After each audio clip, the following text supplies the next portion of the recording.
Good morning, friends. I hope we're doing well today. I'm just off to my second day of some HMO training at Progressive Property, but I thought I'd do a live on a subject that is sort of coming more to the fore. As I'm sure many of you are increasingly aware, there are a fair few increases in COVID-19 related measures, or should I say a resurgence in effect.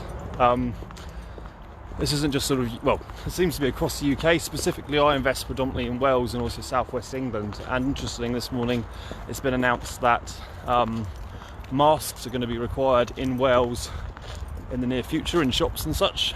Wales up to now has been relatively anti the mask, I must admit. This may well be because England was quite pro the mask, if I'm being honest. But regardless, there's been a bit of a 180, and they're now going to request that people wear masks in shops and such, and sort of public spaces. In the near future, which is an interesting sort of about turn and escalation of measures. And they're also reducing gatherings indoor, unrelated groups indoors, well, sort of preventing those gatherings of any more than 6 people, which is interesting. So the question is, what are the impacts of service accommodation? What are the potential impacts? I think there's going to be some negative implications in all fairness. Clearly, the things I'm thinking about, we've got some quite large capacity houses, sort of places that we can actually get up to about 12-13 people in, sort of some really big sort of 7-8 bedroom properties. Clearly, if we can only market those to 6 people, that's going to be a bit of an issue. I think something I do want to have a bit of a look at in all fairness is, will that only apply to people, say, in the hospitality sector, or if it was a group of people that were sort of travelling for work, would that apply to them or not? It's just a theoretical question. The honest answer is I need to sort of go and do some more research on that, just so we know where we stand as a company.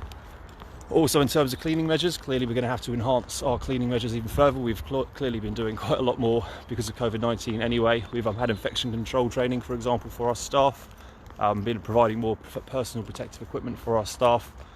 But now we're going to have to sort of mandate further that more of this PPE is used, and obviously the masks, the big one really. We're going to have to start mandating the use of masks for our staff that are working in Wales, as well as the ones that are already doing that in England. So yeah, it's interesting times. Personal assessment, do I think we're going to sort of be in the same position we were for sort of previous lockdown? Sorry, I'm just jumping up and down off the screen there. Is it going to have that much of a negative impact to service accommodation compared to the first set of lockdown rather? I don't think so personally.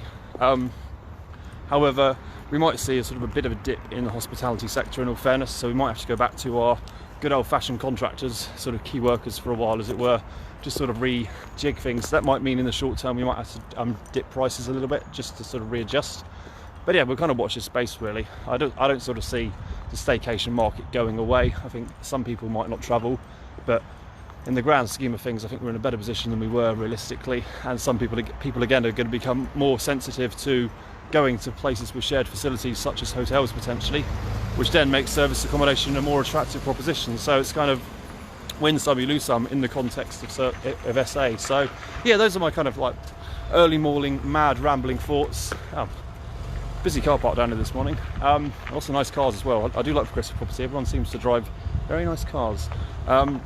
So yeah, that's it really. I don't know what you guys think. Have you got any sort of thoughts regarding service accommodation and the impacts potentially of an increase in COVID-19 related measures? Please let me know. If you comment below, I'd be sort of more than interested to comment back and engage in a bit of dialogue. But regardless, I hope you have a great day. I'm off to go and learn more about housing multiple occupancy. I'll probably be doing another video about that in all fairness, because as always, when I'm doing sort of any training on property, I must admit my brain always reverts back to serviced accommodation, and there's a few interesting things I've sort of discovered. I wouldn't say loopholes, but things relating to mortgages and sort of just ways in which HMO regulations set out that actually can benefit an SA operator. Just for context, I already manage a few HMOs myself that we use completely legitimately for HMOs under permitted development rights, which is a planning thing, which I could do another talk about. But yeah, there's some interesting synergy between HMOs and SA, which I think can actually provide more opportunities, especially if you're buying properties. So yeah, realising I might have gone off topic a little bit here, but that'll be a whole nother video. But regardless, you guys have a lovely day, and we'll speak again soon. Cheers, bye bye.